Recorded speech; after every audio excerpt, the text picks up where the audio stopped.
Disney, it's amazing to me that you keep doing this.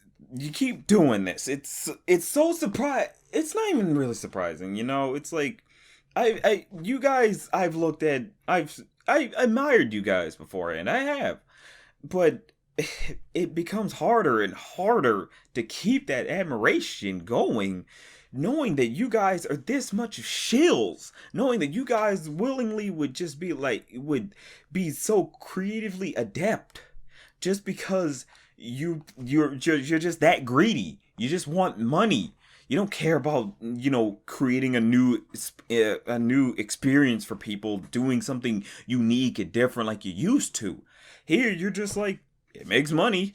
Like, I don't get this because you have some good stuff usually when you're doing animation. I mean, sure, you've had a few sort of questionable stuff like Wreck-It Ralph 2, like on first watch it's like, but as you think about it, declines. But you've had some good stuff, like Zootopia was good, Frozen was good, Moana's actually pretty decent. Uh, you've had some good stuff in the 2010s, but you clearly started on a decline once you did the remakes with Alice. It started with Alice in Wonderland, and it just kept going downhill as you kept going. You just realized, oh, this is a big money maker. Then you started acquiring other studios. You got Marvel. You end up getting Star Wars. You end up getting all these things, and it's just it baffles me that you guys could be so, like, you're just so contempt where you are. You're just like complacent where you are. You're just like, we are at this point where it's like we don't need to try. Like, I remember that quote that Michael Eisner said back in the 90s, like, yeah, we don't need to put a lot of effort into what we're doing. We just, like, our main goal is just make money. If we just so happen to make such an amazing experience for people, great. But the big goal is just make money. And then come to find out, Bob Iger was under him, like his protege or so, and he ends up becoming the new CEO of Disney, and he's like, yes, he takes in full on the whole, we are about making money. It's just money, money, money. It's annoying. It's so bad because it's like now we're at this point where we made the live action remake of The Lion King. The Lion King, a movie that was pure animation, something that just, it's like, it can't be done in live action. Doing that in live action, it doesn't work. It just wouldn't work. It's one of those cases like you make the live action SpongeBob. That wouldn't work. Live action Looney Tunes. To a degree they made that work, but only in the sense of they're still animated. But here it's like, no, we're gonna make the animated characters live action. And why? I don't understand it. It's like, why? What makes you think people really want to see a lion not emote? Like, we just see a character, we just see an animal just being there. And it's not even really there. It's still kind of in that uncanny valley. I commend the Lion King remake for, having this great technology. I will give you that. But at the cost of emotion? At the cost of heart? Like, it's annoying to me. This is the one, like, genuinely that hurt me. Like, every other remake I could sort of forgive. I can even understand. It's like, okay, you did live action because, some of these stories could be told in live action. You got Cinderella, you got Sleeping Beauty, you had Pete's Dragon, and people actually kind of like the fact that it's like, it's totally different, granted, but they say it's boring as hell, so I don't know. I didn't get to that one, it, but there was justification for some of these other remakes. Lion King was the one remake we as an audience said they can't do that. They're never going to do that. That would be stupid. They know that'd be stupid. But you're like, hurt the dirt, we need to make money. Let's make a live action Lion King with realistic looking lions that can't make a face. They can't make proper facial expressions. So you're constantly just looking at a lion just sitting there stone faced, like, oh, Simba, you must find your pride, or find your place in the pride, and take your place as king, or some shit. It's like, it doesn't work. It doesn't work. You have no heart with this. And you want to pretend, and to the crew that made this, it's like, I can't give y'all credit because this isn't your work. You didn't make this. Like, the original creators back from the OG 2D animated film made this. You guys are just copy and pasting with a few small changes so the teacher won't notice that it's clearly just the same damn paper. That's what this is. Jon Favreau's not going to get praise for this because it's like, what the hell did you do? What change? What? And like the little change, the very, very minuscule changes they make are so stupid and don't add anything. They don't make a better experience. Like like this movie gets extended. The original movie was about an hour, 30 minutes, like tops. Like give or take a few minutes. This one, they're going basically 2 hours. And it's like, why? Like the original was short, sweet, short, straight, to the point. You know? Like short and straight and to the point. Getting us to and from point A to point B. So why, what makes you think it's like, oh, if we extended, that'll work? It's like, not really. If the original could tell the same story in a shorter period of time and get the message across just fine, that tells you, oh, the longer route's just gonna be more arduous to get through. And the stuff they added, like it's not even big important changes that really change the experience of it. The big thing that changes the experience is just the fact that they're live action, which only takes away, it does not add.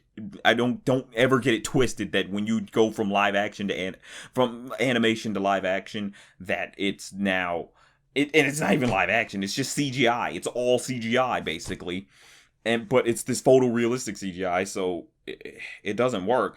And with this big transition, it's like you lose those big emphasis on color, on expression. You just get these just muted tones that don't do much, that are not pleasing to the eye. It's just like, yeah, it looks like just gray blobs. Just gray blobs. They move. I'm aware there's movement, but they don't do much. Like, oh my god. This one enrages me. Like, as I was sitting in the theater watching this crap, I was like on the first, remember back with the original Lion King in the 90s, when in that first frame, the first frame of the movie is that rising sunset, and you hear that first note of the song, the first yell of that full on breathes life into the movie. That's gone. The way they do it is, you're looking at some trees, you look at a sunset backdrop, and then the sun just rises up, and then it's just there, and then the sun rises and you hear the note. Instead of it just cutting from black to sunlight, like how the original does it, it's just like we just cut to the safari. It's morning, the sun hasn't fully risen just yet, and it's more it's just kind of in the background basically, instead of it being this big glowing circle that comes up. We don't get that. We see this small little circle kind of rise up from like the clouds basically, and it's like, really? That's how that's what you wanted to do with that scene? The Circle of Life sequence it's shot by shot the same, but you notice that it's like the heart's not there. It's not there. I don't care what anyone tells you. It's not there because it's someone else's work. It's someone else's cinematography. And it's sad. It's very sad. It's like you're ripping off of yourselves and doing such a poor job at it, Disney. That amazes me. That genuinely amazes me. The Circle of Life sequence, the way the song is going, it's like, okay, the song is fine, and they're kind of doing okay with the shot-by-shot stuff, but then we get to the point where, we're rising up and seeing Pride Rock for the first time. It's not a big sweeping shot of Pride Rock. It's just kind of, we're looking at this kind of open area where the animals are traveling to a certain side of the screen, and then we just kind of pan over. Like, it's a small little pan, not a sweeping shot. I'm like, did you not realize the downgrade here? Did you not notice that clearly that is not good? That is just weaker than what happened before? Like, once that happened, like I said, in the first beginning frame, I realized I'm in trouble. They screwed up. They shat on my favorite movie. Like, Lion King, I hold to such a high regard. It is like one of my favorite Disney movies of all time, and like animated Disney movies of all time. And for them to just be like, yeah, we know you like this, we're gonna do this, we're gonna just kind of shit all over it right there. It insults me. It genuinely insults me. I loved Aladdin. I loved the original Aladdin. I had to see the remake, and I didn't like it. I thought it was stupid. There was slight moments, but I will give it this. It's the least offensive. Well, like, it's not absolute. Well, it's bad, but like, it's not the one that pisses me off. Lion King pisses me off because it's like, why? Why did this need to be in live action? So we can see photorealistic technology? So you can never do this crap again? Keep that in mind. You're not going to do this again. Like, they're not. They have no other movie to really bother with this, except maybe Chicken Little, but who wants to see that? Who would want to see that? I mean, sure, they could redo it. I could try to redo that. I'd be fine if they remade Chicken Little. But I'm doubtful they're gonna bother. Like, and it just kept going. It kept going wrong through and through. Like, when the first introduction of Scar is messed up because it's like like the little mouse in the original. It was just a quick little, like, 2 seconds we see the mouse, and then boom, boom, that big paw just comes down, and it's like, oh. And that was a bigger indication of how big this movie is supposed to be. With this one, they're just like, we're gonna follow this mouse for a good minute. I'm like, okay, he's scurrying about, he's picking stuff, and I'm like, can we get to the part where you finally introduce Scar? Why are you wasting our time? Get to the fucking point. We know what's happening. You don't need to extend this bullshit. Just go. And when we get to it, it's like, finally, but oh, is it dry? It's so dry. It's drier than the Sahara. It's drier than when the Pride Lands lost all the greenery when Scar was ruling. That's how freaking bad it is. And when we get introduced to Mufasa, oh god. Like, I'm gonna get to that. The performances for this, they're not very good. They're just, like, save for maybe Billy Eicher and Seth Rogen as Timon and Pumbaa, they genuinely got a bit of a laugh out of me when they were doing something else. They weren't doing the exact same skits from the original. They were trying to kind of riff on each other. I'm like, or riff off of each other. It's like, okay, that got a bit of a chuckle, but it's like maybe 3 chuckles throughout this whole pretty much 2-hour movie. Like the performances for this are so dry most of the time, because, and I'll give and I'll also give a bit of commendment to Beyonce. I at least feel like she wanted to give I feel like she wanted to give more to this. I get that feeling from her, but she has to be restricted by the fact that these lions can't emote. They can't do too much, because if they do too much, you're gonna notice that it's like, oh, these puppets are fake. They don't work. They're like, the person is giving their all, but the puppet isn't giving back. That's what's wrong with these CGI puppets going so realistic. Like, it's fine if you want to even do photorealistic animation. Like, Love, Death, and Robots had a bunch of those, and they worked fine. You want to know why? You want to know why? They had fucking humans. That's the reason why those work. Photorealism works better when you're focusing on a human character. Not a fucking lion that can't make much facial expressions, that can't tell us what they're feeling. by just their facial expressions. Like, that is the most important thing about filmmaking, is that the visual media tells us more than just the auditory.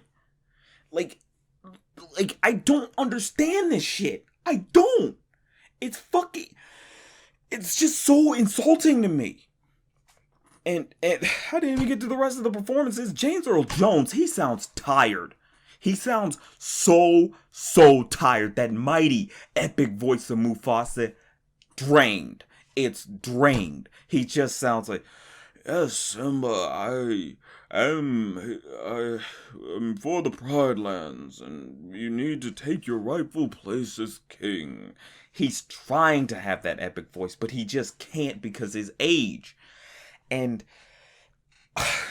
I don't understand it. I don't understand it.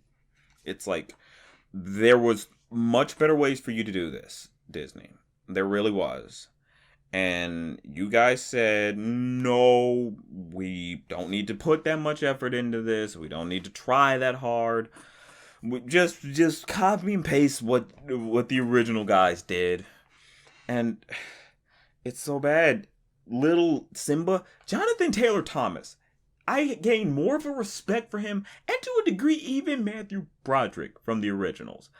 Like, I gain more of a respect for them now, because they sounded like they were trying. Because they sounded like they knew what they were doing. With the kid who was playing young Simba, I'm like, oh my god, he sounds bad. He sounds bad. What did you do? When he's even like, the change here is that he's doing the acting and the singing, whereas the original, they switched it out.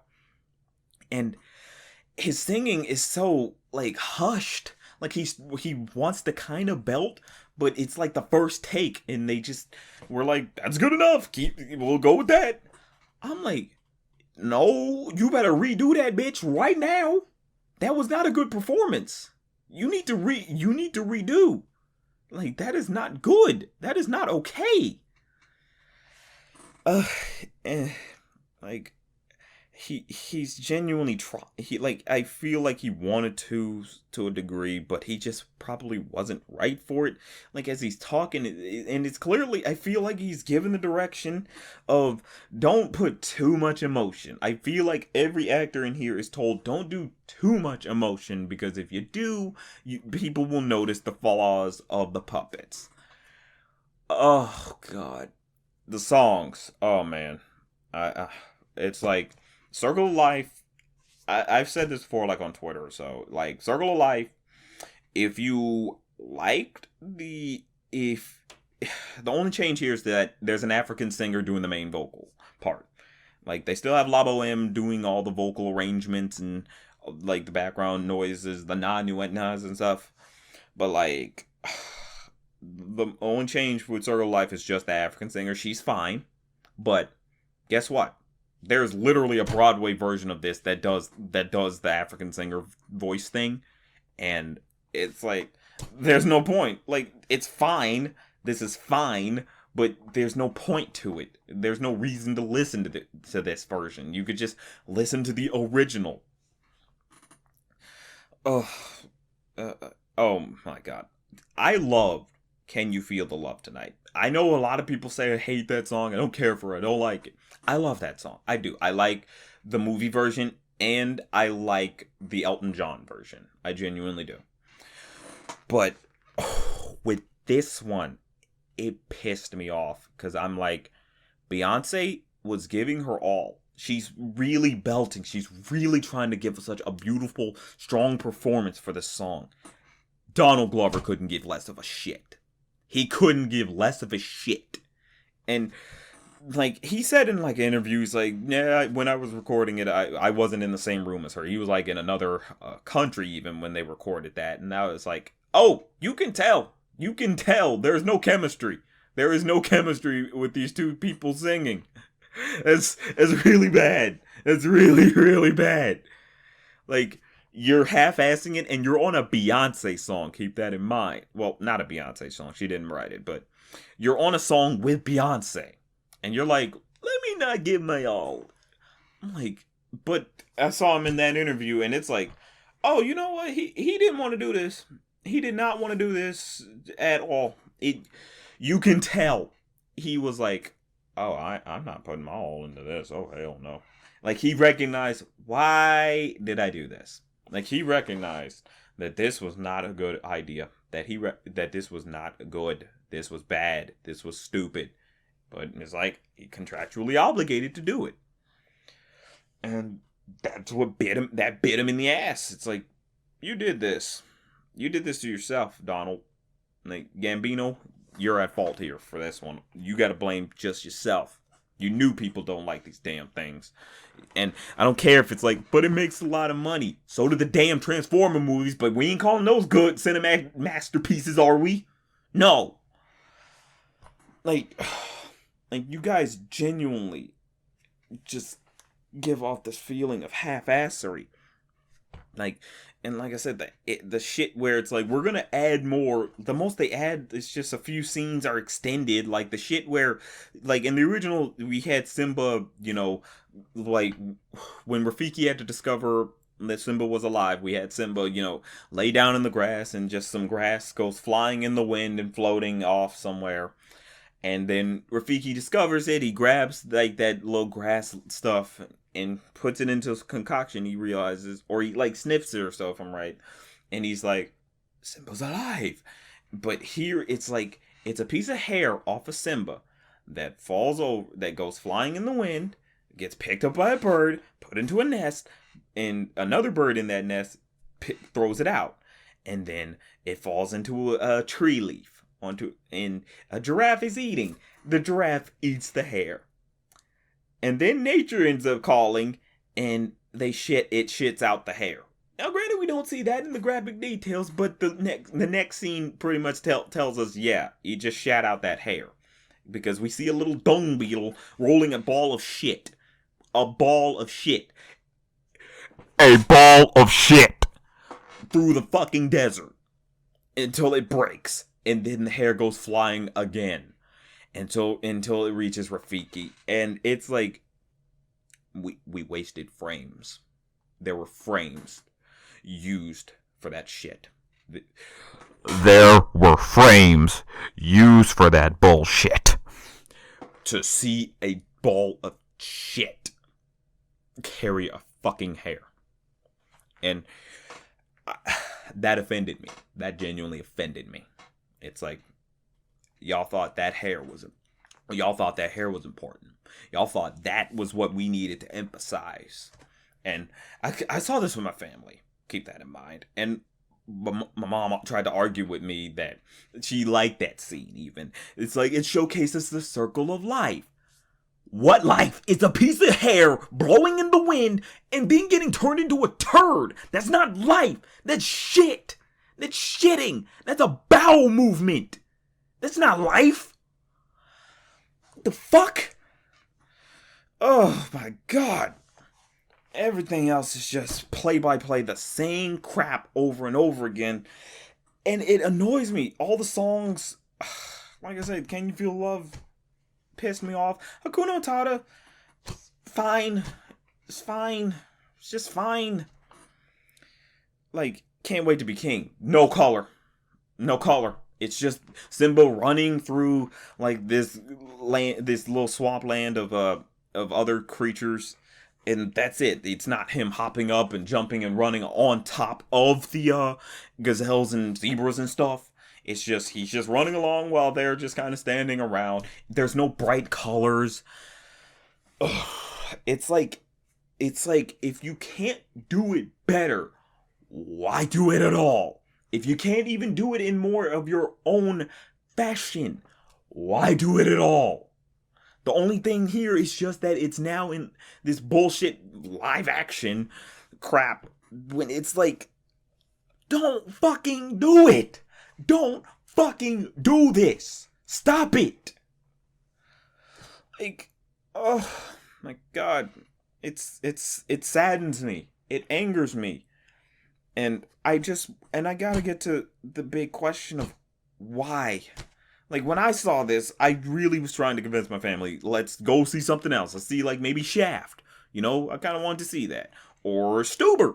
That looked funny. I like the previews for that, and it looked like it could be pretty funny. But my sister, she's stuck in that age of nostalgia, and she was like, I just want to relive it. And you know what I tried to do? Like earlier in the week before we saw the movie, I genuinely showed them the original just so it'd be planted in their brains of like why the new one is inferior. Like I genuinely tried to plant that in their brains. And it backfired. They loved it. And I was like, you're the problem. Y'all are the problem.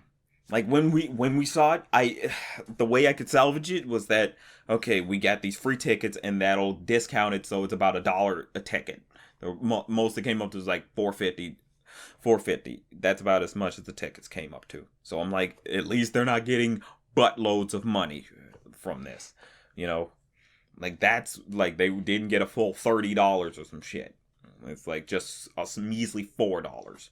I tried to convince them to go the next weekend, so that way it's like the tickets will full on make it a full on free. Like they don't get no money from us at all.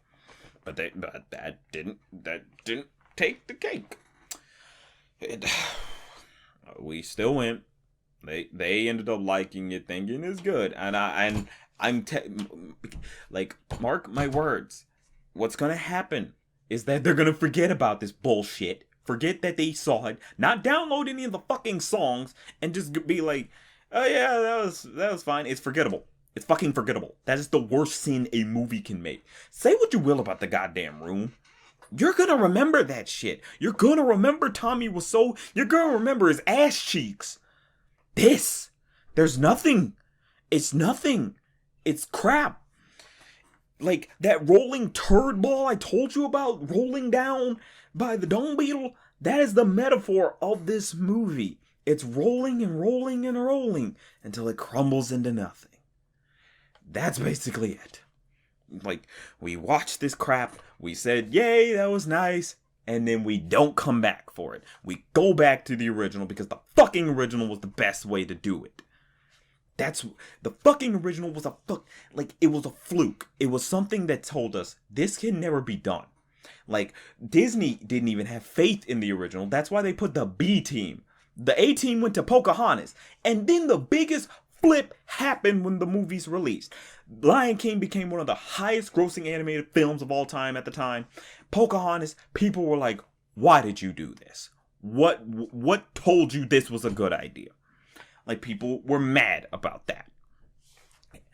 And that's why Lion King is held to such a high regard. It's easy to admit there are some flaws, but what movie is perfect? No movie is perfect, of course. But like, at least with Lion King, you still feel the heart of it. You feel that what they were going for. You know this is made out of love. And with this, it's made out of greed. Pure greed. Like, you know it's not something for the sake of, oh, we genuinely love this property and we genuinely want to show it the love and care it deserves, because if you did, you would have left it. Like, I bought, like, just months ago when Spider-Verse was out on Blu-ray, I was going to look for it. I couldn't find it. I went to a Best Buy and like I saw it. I just saw Lion King, the Blu-ray version of it in the 4K. And I thought, you know, I'm just gonna buy this. I want this in my collection. I just want this in my collection. I felt like that was right. And to this day, I appreciate myself even more. I know I'm bragging. It sounds a bit braggadocious, but I appreciate the fact that I said in my mind, yes, I should get this. I wasn't looking for it. It was not in my mindset of things to get.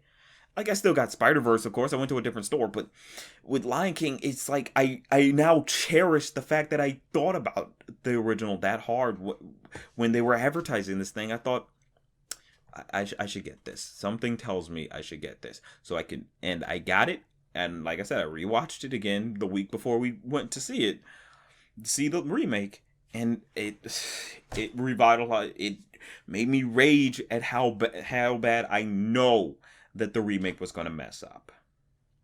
Like, and I genuinely have to ask this to the people who, like, enable them, who enable Disney to say, yes, we want this garbage. We are okay with this garbage. This is good enough. This is good enough. Like, that was something my mom told me as we were going home. She said, this is good enough. It begs the question of, why do you settle for good enough when you can have great? When you know you can get something genuinely amazing, a great experience, or something that you have experienced before, but you get to relive it the same way exactly. No big change, no nothing. It's the same. Because I genuinely want to know.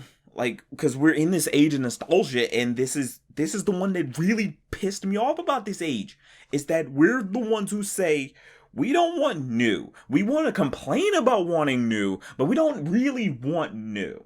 We just want we want our comfort food. Like, that's what we want. We want our comfort food. And I don't fucking get it. It's like, you want your fucking comfort food, just buy the fucking original. You want to relive the original? Buy the original. It's there. It's not obscure that you never see it again. It's literally, like I said, I bought it at a Best Buy. It's on streaming. You literally can have it in the palm of your hands on your fucking phone. On your phone. But no, we're like, we need the photorealistic version. That's the one we really need. We need to see every follicle of hair on Simba's face. Why? Why do you want to see muted colors? Why do you hate your eyeballs that much that you want to see muted tones? That you want to see a unemotive lion? I don't understand the argument of, I can't connect with a cartoon because I know it's not real. But you can connect with a fucking CGI lion that looks unreal? That obviously is not there, because the fact that it's fucking talking already tells you it's not there. And it baffles me. It genuinely baffles me that you could say you don't care for the animation, for the 2D animated version, but you care about the fucking realistic one, and you don't really care about the original one, the realistic one, because you forget about it. Like you guys forget you watched it and then you'll pop in for the next generation the original. Like, that's what ends up happening. You watch this crap, and then when you have your kids, you're just gonna pop in the original. You're not gonna pop in the remake. You're gonna say, fuck the remake. It's gonna be in a dollar store bargain bin bullshit somewhere. Or maybe Disney will be like, yeah. That was stupid of us. I don't know what we were thinking. Like, once Bob Iger is out, and I really want to say this, fuck you, Bob Iger. Fuck you. You are terrible. You are cancer to Disney. You add nothing to Disney. You make Disney creatively inept or so. Like, it's fucking angering. And I even want to say this to Beyonce shills. I love Beyonce. I do. I bought Homecoming when that came out. I loved her freaking Coachella set. It was amazing. It was an amazing experience. I love the fact that I like that they put it on Netflix even so everybody can experience, and it's even in that documentary style. I love that. I admire her. But even I gotta ask for you Beyonce shills. Why? Your thing is, oh, Beyonce's gonna kill it. How? She's playing Nala, who in the original came in more around the middle and didn't even have that many speaking parts. She had some good parts. She had some speaking parts, yes, but she didn't talk a lot. It wasn't about her at the end of the day. And I know a lot of you might say, well, Beyonce at least like made songs for it. I mean, yeah, because she came out with this Lion King album inspired by like the Lion King, and some of the songs are fine. Like maybe one or two of them are fine. The rest are throwaways, though. The rest are just like, okay. I mean, I'm not gonna re-listen to that anytime soon, but it's fine. You're gonna throw, like, the album is a big toss-up. It's like, or big throwaway. It's like, yeah, maybe 2 songs you'll like, and the rest is like, I don't need this. I don't need to keep this in my playlist. Most of it is a delete, not even much of a skip. Like, I don't. It's like, I genuinely want to act like, I genuinely want to know the mindset of a lot of you people to say, we don't care for better. We don't care for great. We don't care for amazing. We care for okay enough, even. Like, not even good enough. Okay. It's like, it's okay. It's like, I thought that was okay. When it's like, why do you settle for the most mediocre? I can understand it's like something turns out mediocre, but it's a matter of they tried, but just kind of failed in it. Here, they were like, the bar was set at mediocre. That's where it was. It was set at mediocre, and they didn't try to push past that. They said, this is fine. We can even go a little under mediocre, even. Like it angers me, and I just want to ask you people, when it comes to your media, when it comes to your consumption of good media, I genuinely want to ask you to just please ask for more. You can. You have the power to do it. There is no reason for you to settle for the table scraps. Like, Hollywood is not that great to the point we have to be okay with just their half-assedness. We really don't have to be okay with this. This is not something we should normalize. Because then it's like the next generation is going to think, well, y'all didn't try. Why should I? Like, please, people, just push for better. Please try for better. There's no reason for this. This was the final straw. Like, I will give Mulan this. At least they're like wanting to try to be more like the original. Like, it's the one, like I said, the other remakes justify themselves to an extent, except for Beauty and the Beast. But others are like, well, gonna put something, change a little bit here and there. But this one, it's like, you didn't change much. You added nothing, like, to extend it. Like, you extended it for nothing. We could have got scenes where Simba and Sarabi, connect. Got more connection between Nala and Simba, so you can build up the romance more. That would have been helpful. Could have built up, Scar and Simba's relationship a bit more, or build up the impact of Mufasa and Scar so the betrayal hurts more. You could have, but you didn't. You said, just do it the exact same way as the other guys did it, as the original guys did it. And you turned out a piece of shit. Like the metaphor of the movie is, it's all one big shit rolling down a hill. And I guess to sort of sum up all my feelings of this piece of crap. This art hurt me! This art sucks! You're living a lie! You're living a lie! Yeah, take it down! You're living a lie! This art is terrible!